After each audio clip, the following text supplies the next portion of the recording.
रात ने शीत को हवा से धधकाना शुरू किया।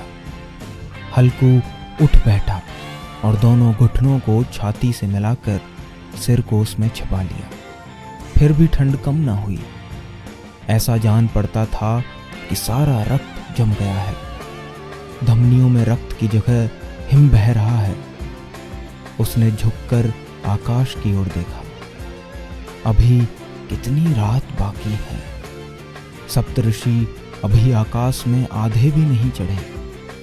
ऊपर आ जाएंगे तब जाकर कहीं सवेरा होगा। अभी पहर से ऊपर रात है। ये अंश मुंशी प्रेमचंद के उपन्यास पूस की रात के हैं। जनवरी की शुरुआत में वही पूस की रात फिर से सर्द है। खेतों पर पूस की रात गुजारने वाले हजारों हल्कू इन दिनों अपने हक के लिए दिल्ली के बॉर्डर पर ठंड और कृषि कानून को वापस कराने के लिए जूझ रहे हैं। अभिमत एशिया की टीम केंद्र सरकार द्वारा बनाए गए तीनों कृषि कानून के खिलाफ प्रदर्शन कर रहे किसानों के बीच नोएडा के चिल्ला बॉर्डर पर पहुंची। चिल्ला बॉर्डर पर भारतीय किसान यूनियन यानी भानु गुट ने कब्जा कर रखा है। एक ओर का ट्रैफिक जहां तेजी से दौड़ रहा है, वहीं दूसरी ओर भारतीय किसान यूनियन भानु गुट के पदाधिकारी वो किसान कृषि कानूनों के खिलाफ मुखर हो रहे हैं। अभिमत एशिया की टीम ने जब चिल्ला बॉर्डर पर किसान आंदोलन के जज्बे को देखा तो लगा कि प्रदर्शनकारी किसान पीछे नहीं हटेंगे। यहाँ अधिकतर प्रदर्शनकारी किसान उत्तर प्रदेश से ताल्लुक़ रखते हैं, लेकिन मज़े की बात यह है कि इनके रहने और खाने का इंतज़ाम सिख समुदाय ने संभाला हुआ है। प्रदर्शनकारी किसानों को रात गुजारने के लिए अस्थायी टेंट सिटी बनाई गई हैं, तो वहीं भूख मिटाने के लिए उत्तराखंड के नानक मता साहिब गुरुद्वारा प्रबंध कमेटी की ओर से लंगर लगाया गया है।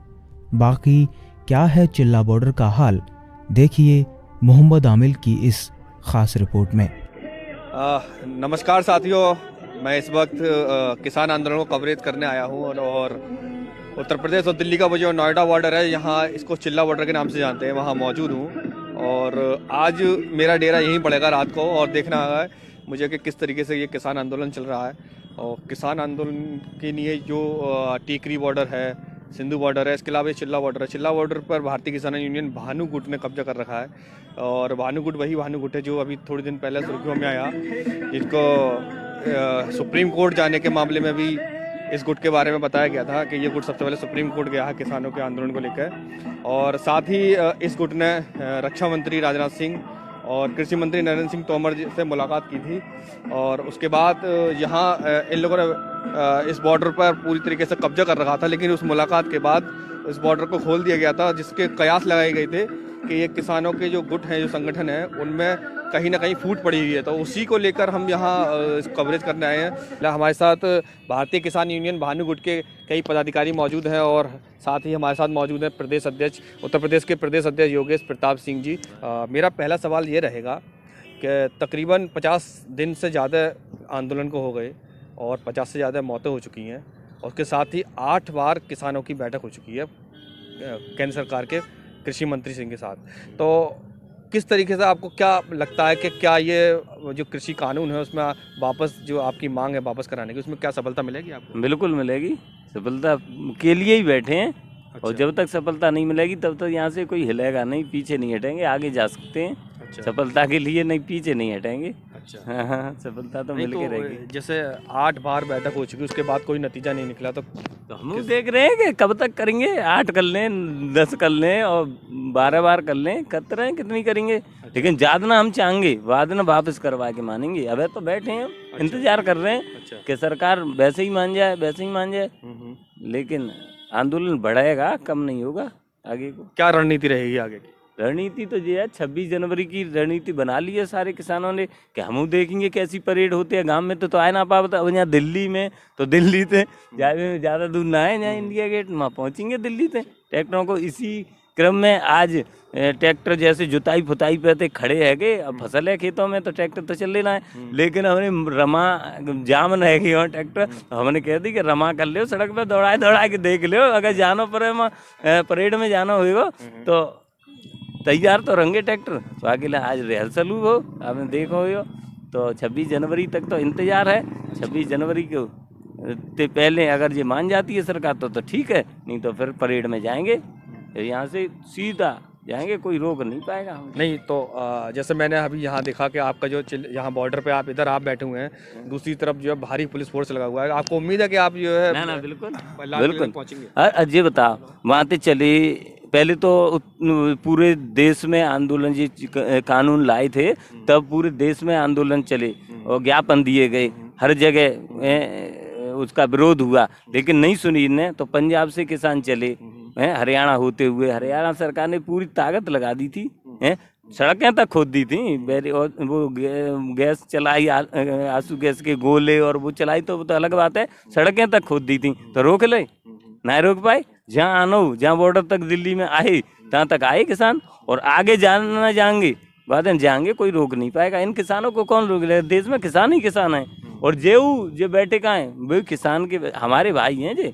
कोई और ना है। लेकिन जो सरकारें इनको इतना प्रेशर बना रही हैं इन पे कि सस्पेंड करे जा रहे हैं लोग उत्तर प्रदेश में हैं, कि कोई किसान यहाँ निकल आया तो उनको सस्पेंड किया जा रहा है, उनको ये डर दिखाया जा रहा है कि आप सस्पेंड हो जाओगे, नौकरी चली जाएगी, इसलिए वो जाते हैं, रिक्वेस्ट करते हैं। तो हम देख रहे हैं, इंतजार कर रहे हैं कब तक सरकार ना मानेगी, तो 26 जनवरी को जाएंगे, कोई नहीं रोक पाएगा कतई।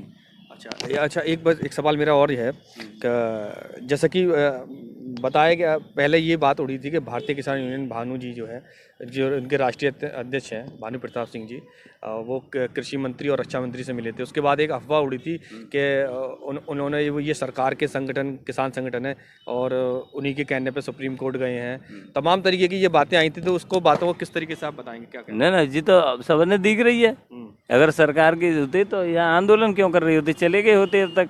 न तो कोई ये जो बॉर्डर खुला था तो लोगों की, यहाँ की जनता की सुविधा के लिए, या लोगों को दिक्कत न हो इसलिए ये रोड खोल दिया था, लेकिन गए 1 महीने से, 1 तारीख से 1 मिनट के लिए भी यहाँ से कहीं नहीं गया हूँ। और ये जो जैसे टेंट तंबू लगे हुए हैं और यहाँ बॉर्डर बंद है, वो बंद है, आंदोलन चल रहा है, 1 मिनट के लिए भी यहाँ से कहीं नहीं गए हैं, ना आंदोलन रहा है। वो अफवाह चाहे कोई मीडिया में सरकार करवावे कि हमसे बात करके आंदोलन हमारा समर्थन कर गए या वो कर गए, हम बताएं कहाँ समर्थन किया था, मेरी बताएं कहाँ करा था सरकार ने। राजनाथ सिंह जी कहें, कृषि मंत्री जी कहें, या मीडिया कुछ भी निकाले, मीडिया तो उनकी ये चाहे कुछ भी निकलवा सकता है, लेकिन आंदोलन न तो यहाँ से हटे हैं और न समर्थन किया है।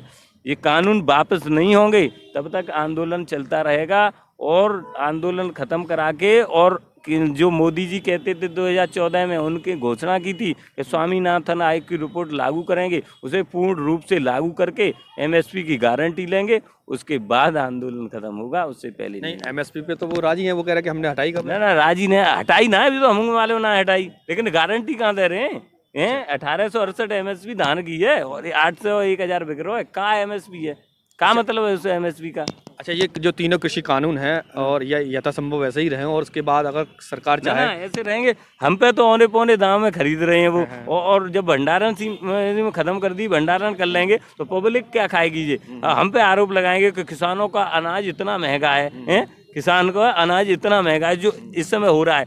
आलू की कीमत 400 रुपये पैकेट थी, हमसे जो गई हैं खेतों से गई थी, और जब कोल्ड मालिकों पे, उद्योगपतियों पे पहुंच गई 2000 से 2500, तो हमें लगता है कि जी जो खाने वाले लोग हैं ये हम पे आरोप लगा दूंगे। देखो किसान वैसे ही कर्ज माफ की लावत है और ये करते है, बहुत खुशहाल है ये, तो इनका 50 रुपए किलो आलू बिक रहा है, लेकिन हमारा नहीं बिका, वो उद्योगपतियों का बिका। लेकिन अभी तो प्रधानमंत्री जी ने सारे किसानों के खातों में 2-2 हज़ार रुपये डाले हैं, उसके बारे में क्या कहा है? जावा 2-2 तुम बताओ, आप बताइए क्या बता, मैं दिख रही ना 2-2 में, उनके 2-2 में ऐसा करते हैं, उनके 500 रुपया में तो पहले से होते हुई नहीं जूता में एक बार में, हमें 2-2 दे रहे, एक साल को क्या 6 महीना को क्या को देता है, हमें ना चल ना मल रही, तो ये बात का जो है ही ना रहो। हमें चाहिए अपनी जो हमारी फसल है उसकी लागत लगा के उसका मुनाफा हमें चाहिए, हमें न कर्ज माफ करवानो और न हमें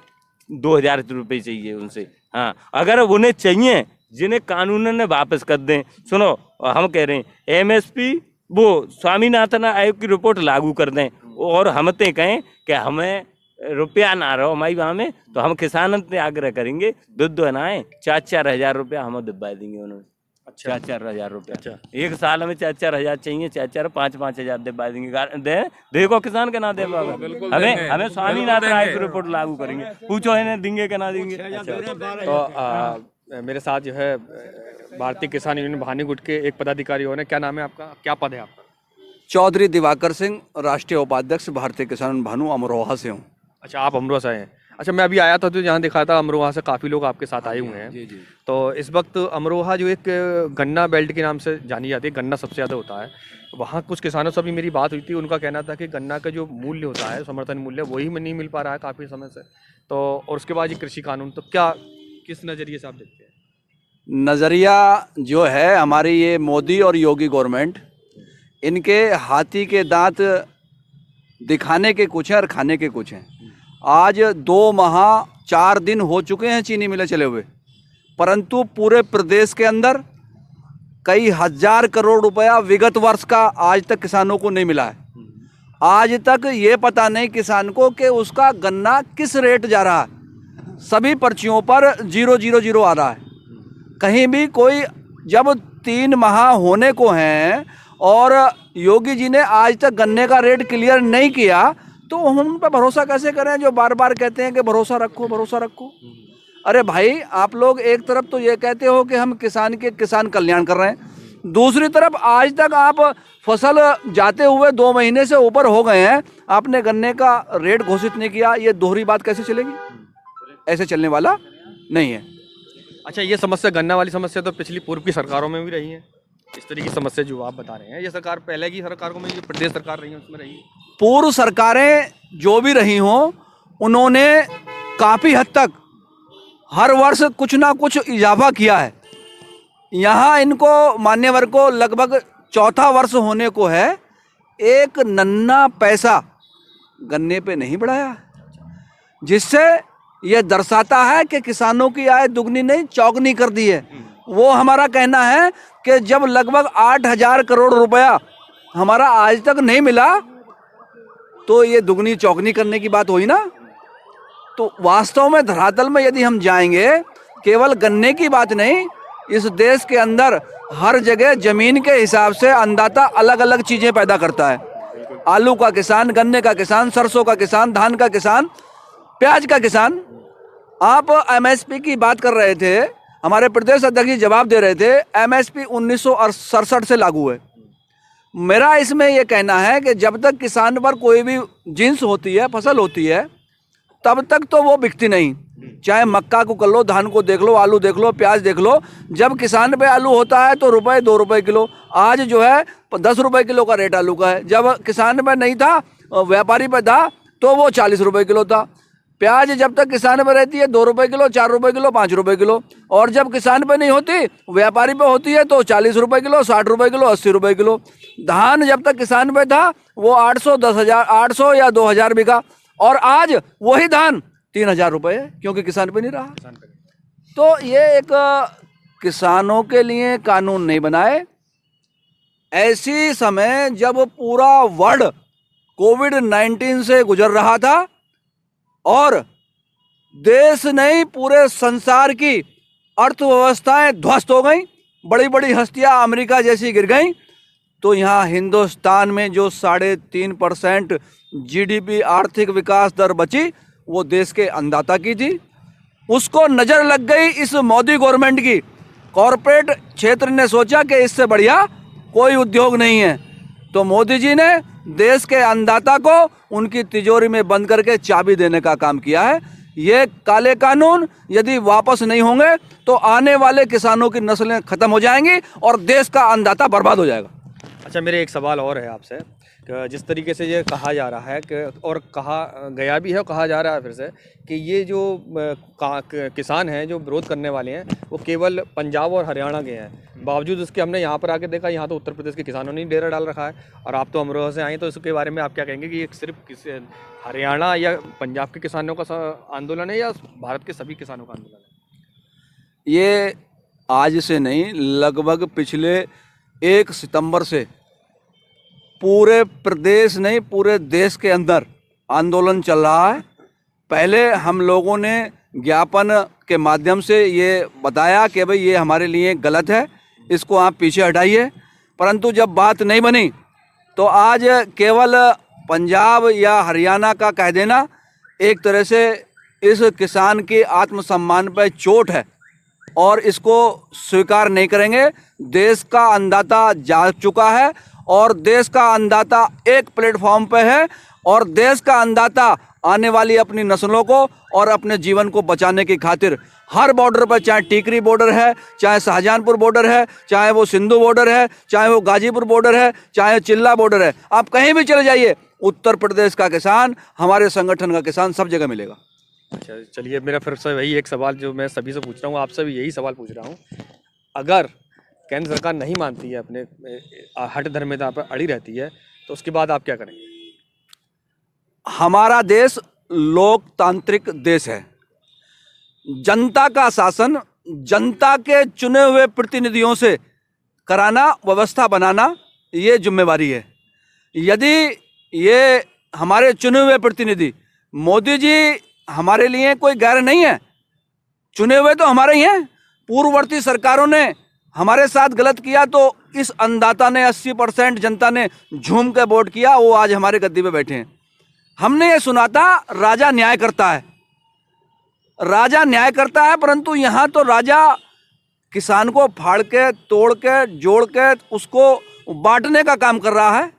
ये बहुत गलत संदेश जाता है। आने वाला समय बताएगा कि इसका परिणाम कितना भयंकर होगा, ये हमारा किसान मोर्चा जो तय करेगा। निश्चित तौर से देश का अन्नदाता उस लाइन पर चलेंगे, एक लाइन पर चल के अपना हक लेकर रहेंगे। चलिए, बहुत धन्यवाद। और मेरे साथ अभी भारतीय किसान यूनियन भानु गुट के प्रदेश सचिव भी मौजूद हैं, तो मैं उनसे भी बात करूंगा। किस नज़रिए से आंदोलन को देख रहे हैं और कब तक ये चल सकता है, क्या आंदोलन क्या है? आंदोलन जब तक चलेगा जब तक सरकारें हमारी बात नहीं मानती हैं। अगर सरकारें अपनी बातों पे अड़ी रहेंगी तो हमारा आंदोलन भी अड़ा रहेगा। और हम तो बस ये कहना चाहते हैं कि जब इस देश में और रावण की नहीं चली, अति तो रावण की भी नहीं रही, तो अति इनकी भी नहीं रहेगी। और अगर जब हमारा किसान का भला नहीं करेगी ये सरकार, तब तक ये हमारा आंदोलन चलता रहेगा। अन्य जी, इस लंगर के बारे में बताइए कि कितने लोगों को आप डेली खाना बना रहे हो, किस तरीके से इसकी तैयारी करते हैं आप? जी, इससे तैयारी 500 से 1000 बंदों की तैयारी डेली होती है, और बाकी तो आने पे या जितने आएंगे हम तैयारी करेंगे। अच्छा, हाँ जी। अच्छा, ये बताइए, ये जो लंगर है तो इसका ये इंतज़ाम कहाँ से और किसकी द्वारा किया जा रहा है? ये जी गुरुद्वारा नानक माता साहब, गुरुद्वारा प्रबंधक कमेटी की ओर से हमें मतलब भेजा गया है यहाँ, और गुरुद्वारा नानक माता साहब का ही लंगर यहाँ पर लगाया गया है जी। अच्छा, कुछ ये बताइए, जैसे कि ये सवाल उठते हैं कि साहब आपके पास लंगर हो रहा है, इतने बड़ी तादाद में आप लोग लंगर करते हैं, तो ये ज़्यादातर उंगली उठ रही है कि आपके पास पैसा कहाँ से आता है, तो इस बारे में थोड़ा हमें बताइए कि किस तरीके से ये इकट्ठा करते हैं राशन वगैरह को? ये तो पुराने समय से हमारे गुरु नानक देव जी ने 20 रुपये का लंगर चलाया। अच्छा, तो वही चल रहा है अभी तक। अच्छा, हाँ जी। तो आप यह इस तरीके से, बाबा की कृपा ही है, बाबा की कृपा है जी जी, तो वही आप देने वाला है, वही देने वाला है। तो आप वहाँ गुरुद्वारा में रहते हैं क्या वहाँ, या जी? मैं गुरुद्वारा साहब का एम्प्लॉय हूँ, मैं प्रबंधक कमेटी में काम, मतलब गुरुद्वारा साहब का सेवादार ही हूँ। अच्छा, ये मेरा स्टोर कीपर का काम है, वहाँ लंगर ही संभालते हैं वहाँ भी हम। अच्छा, मैनेजमेंट करते हैं लंगर का। अच्छा जी। अच्छा, खेती भी करते हैं आप? जी, खेती भी है, अपनी निजी खेती भी है। क्या दिक्कत आती है आपको वहाँ खेती में, किस तरीके की दिक्कत हो? हमारे को खेती को दिक्कत कुछ नहीं आ रही है। दिक्कत हमारे को आती है जो खेती के जो हमारा जो जितना हमारा अनाज है वो बेचने में दिक्कत आ रही है। अच्छा, जैसे हमारा धान हुआ वो बिक नहीं पा रहा है, वो बेचने जा रहे हैं तो मंडी हमारी खरीद नहीं ले रही है। अच्छा, जो बाहर उसका 1900 रुपये का रेट है जो इन्होंने निकाला है मोदी सरकार ने, हमारा वहाँ 800 रुपये में, 700 रुपये में वही धान बिक रहा है। नहीं, जो न्यूनतम समर्थन मूल्य है तो उसके बाद भी आपको घाटे में अपनी फसल बेचनी भी? वो हमारे घाटे भी चल रहे हैं। अच्छा, बहुत घाटा मिल रहा है हमारे को, वो रेट हमारे को नहीं मिल रहा है। अच्छा, वो रेट नहीं मिल रहा? नहीं मिल रहे हैं वो। जो हमारे पास एक आलू की खेती है जी, जो हमारा आलू जो 2 रुपये ले रही है, मंडी 2 रुपये आलू ले रही है, वही आलू की चिप्स बनाकर वही 40 रुपये का जो पैकेट बेच रही है। वो तो कंपनियों का मामला रहा। वो कंपनी, एक आलू है, सिर्फ एक आलू है, उस पैकेट में एक आलू है। जी जी, एक आलू है, 2 रुपये है। जब 40 रुपये में एक आलू जा रहा है तो वो आलू हमारा कोई 20 रुपये 25 रुपये किलो हमारे से भी ले लो ना। नहीं, वो आलू की तो अपनी चिप्स की एक प्रक्रिया है, आलू फैक्ट्री में जाएगा, उसके बाद तमाम उसकी लेबर है, मशीन लगी हुई है, मसाले लगाते हैं। हमारे पास भी लेबर है, हम आलू बुआई करते हैं आलू बुआई करते हैं, हम आलू लिया, हमने उसकी बुआई की, कितनी लेबर लगी, कितना उसमें पैदावार करने में कितनी खाद पानी क्या क्या नहीं दिया। तो फैक्ट्री ने क्या किया, सिर्फ उसका छिलका उतारा, उसकी वो अबाल किया, क्या किया फैक्ट्री ने, कुछ नहीं किया। अच्छा, एक बात और मैं आपसे पूछूंगा, 50 दिन के करीब हो गए इस आंदोलन को चलते हुए और 8 बैठक हो चुकी हैं किसान संगठनों में और सरकार के जो कृषि मंत्री हैं उनके साथ 8 बैठक हो चुकी हैं और इसके अलावा 50 से अधिक किसानों की यहाँ मौत हो चुकी है। उसके बाद भी सरकार अभी नहीं मान रही है, तो आपको क्या उम्मीद है, क्या सरकार मानेगी? ऐसे जो नहीं मान रही है तो वो उसका दोषी तो सरकार ही है, हम क्या करेंगे। उसका जो दोष है वो सरकार ही है, जो नहीं मान रही है तो उनकी वजह से हो रहा है, जो मान जाए तो कोई दिक्कत नहीं है। तो हम भी किसान भी हम अपनी इज्जत पे अड़े हैं, तो इसलिए कुछ भी हो जाए, चाहे आंधी तूफान चाहे कुछ भी आए, तो हम पीछे नहीं हटेंगे। जैसे सरकार समझ रही है कि हम पीछे नहीं हटेंगे, तो हम भी नहीं हटेंगे पीछे, हम भी अपनी जिद पे अड़े हैं। मतलब यानी कि हाँ जी, ये अपना फैसला हम सुना के ही जाएंगे अच्छा, और अपना हक लेके जाएंगे। अच्छा, आप अपना हक लेके जाएंगे। तो देखिए, अब ये हमारे साथ सुखदेव जी और क्या नाम है आपका? महेंद्र सिंह जी, इन्होंने पूरी तरीके से अपनी बात को स्पष्ट कहा। हालांकि ये लोग जो है यहाँ एक बहुत लंगर चला रहे हैं, बड़ा लंगर चला रहे हैं। डेली जो है बताते हैं कि 1000 लोगों का खाना और नाश्ता की ये तैयारी करते हैं और उत्तराखंड से आए हैं ये लोग, ऊधम सिंह नगर जिले के रहने वाले हैं। और यहाँ हम बाकी की और भी चीज़ें आपको दिखाएंगे और जुड़े रहिए आप हमारे साथ। धन्यवाद।